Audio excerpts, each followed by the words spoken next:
It was the early 1980s. I was working as a domestic appliance service engineer in and around Helensburgh, a quiet town nestled on the Firth of Clyde in the west coast of Scotland.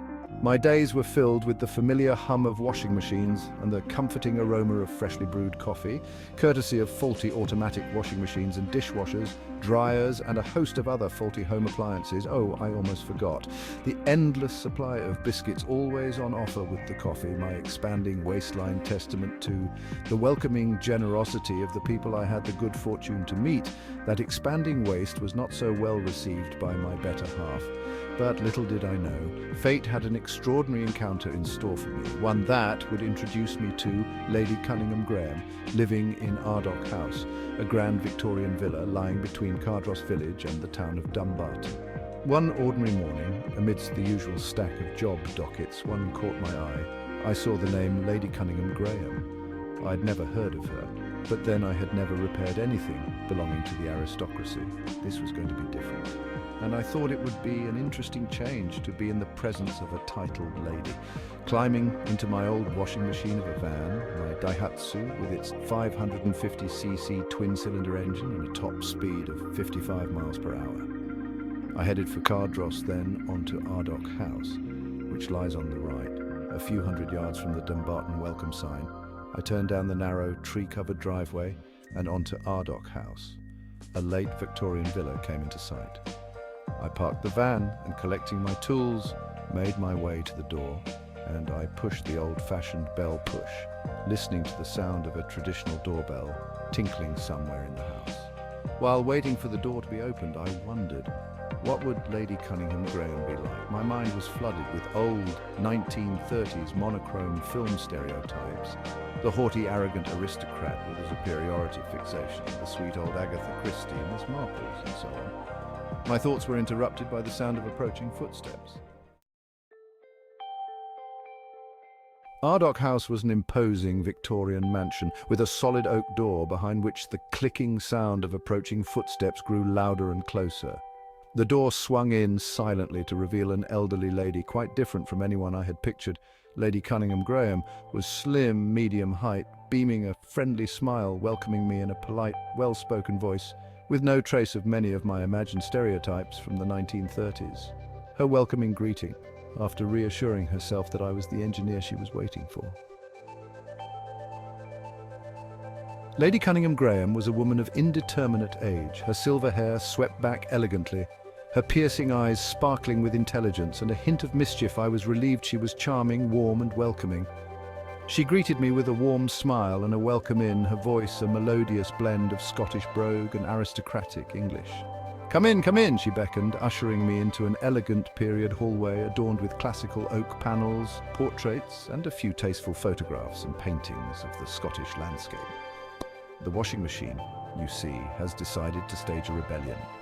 Her words were laced with amusement, as if the malfunctioning appliance were a mischievous child in need of a stern talking to. Following Lady Cunningham Graham through the corridor of Ardoch House, we finally arrived at our destination, not as I expected a laundry room to be. However, the term room seemed woefully inadequate to describe the cavernous space that greeted my eyes. I was standing in an extremely large bathroom with freestanding old-fashioned cast-iron bath with its bowed legs and clawed feet. Beside this stood a modern automatic washing machine complete with plumbing, though the outlet hose hung into the bath. I had seen machines shoehorned into all sorts of locations, but only once before in a bathroom. This was in a cramped tenement flat. It was housed in the linen cupboard inside the bathroom next to the bath, with its own power and plumbing supplies away from steam in the cupboard. But this was something else. First thing to realize in the UK, you never use any mains-powered electrical equipment in a bathroom unless it is connected through an isolation transformer. Think of the 2-pin power socket for an electric razor. This was the rules, but this was the 1980s before the regulations were completely tightened up.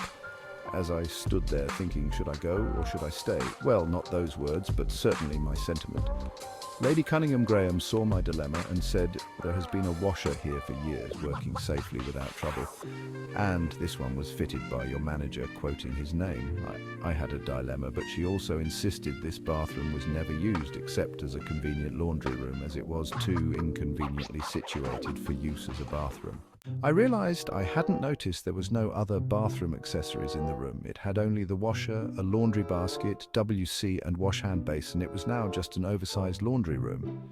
In the end, I accepted Lady Cunningham Graham's word and went ahead with the repair anyway. There might be a bottle dungeon, and it might be filled with tradesmen.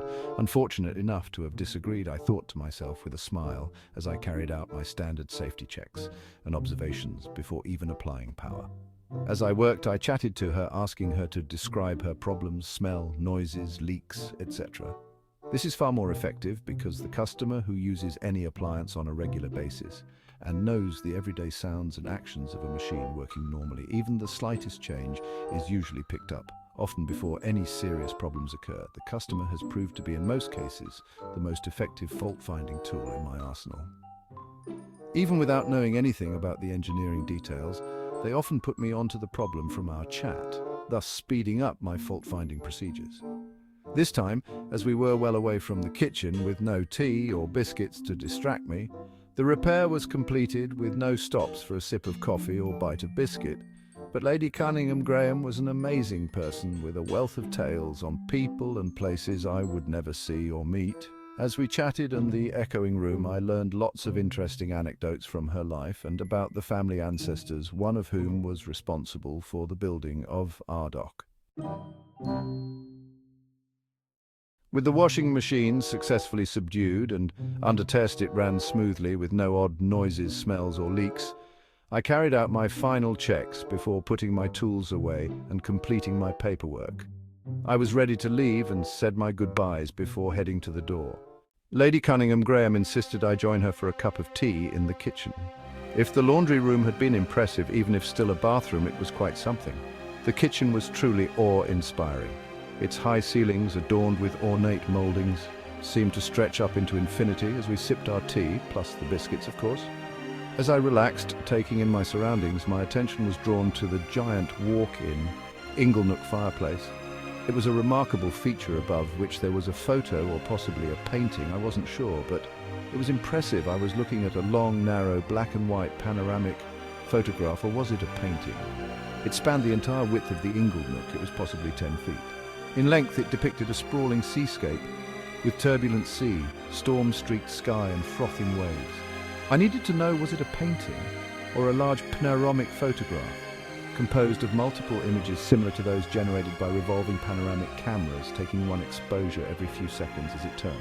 Lady Cunningham Graham looked at me with a mischievous smile and twinkle in her eye. "Are you interested in paintings?"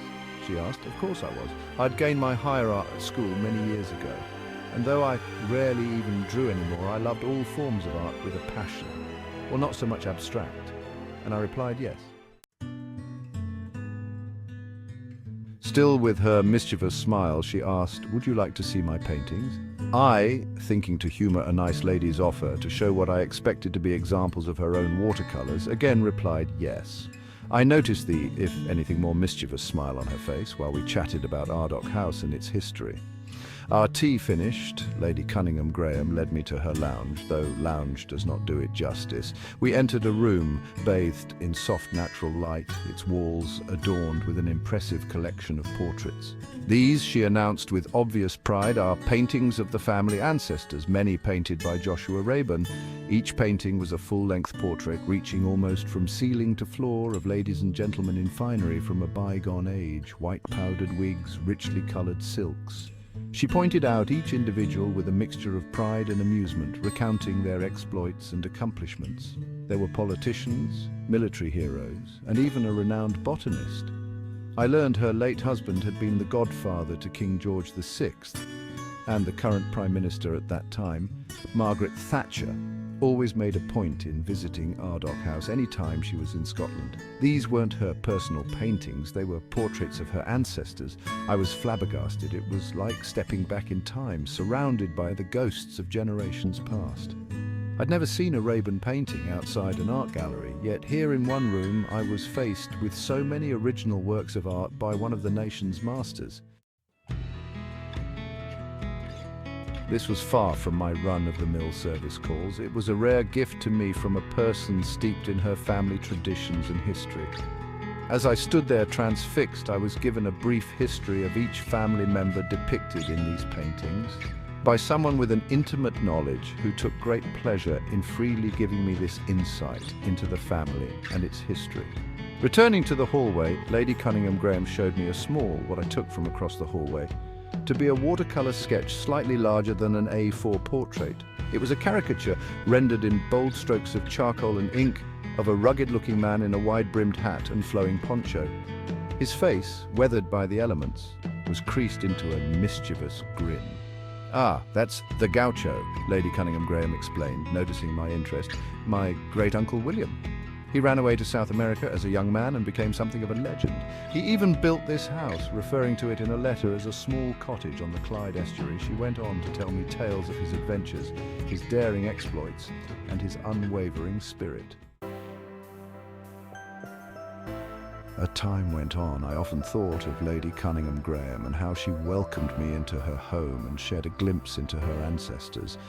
Years later, I read a newspaper article in the local paper that Lady Cunningham Graham had put the estate with the baronial title up for sale as she wanted to live close to her daughter in London.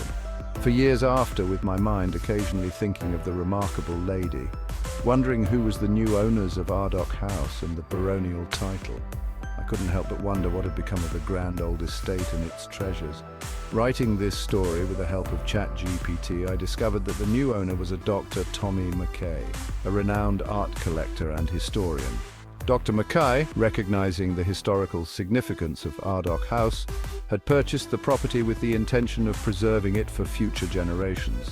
He opened the house to the public, allowing visitors to experience its unique charm and learn about the fascinating history of the Cunningham Graham family. Echoes of the past. My service call to Ardoch House was more than just a job. It was a journey into a bygone age, a glimpse into a world of grandeur, history, and unforgettable characters. Lady Cunningham Graham, with her warmth, wit, and captivating stories, left an indelible mark on my memory. And though she is gone, her legacy lives on within the walls of Ardoch House, a testament to a life well lived and a family history that continues to fascinate and inspire. As I drive along the shores of the Firth of Clyde, I often find myself glancing towards the unobtrusive narrow driveway I know leads to Ardoch House. Its grey stone facade a reminder of that extraordinary encounter and the enduring power of human connection.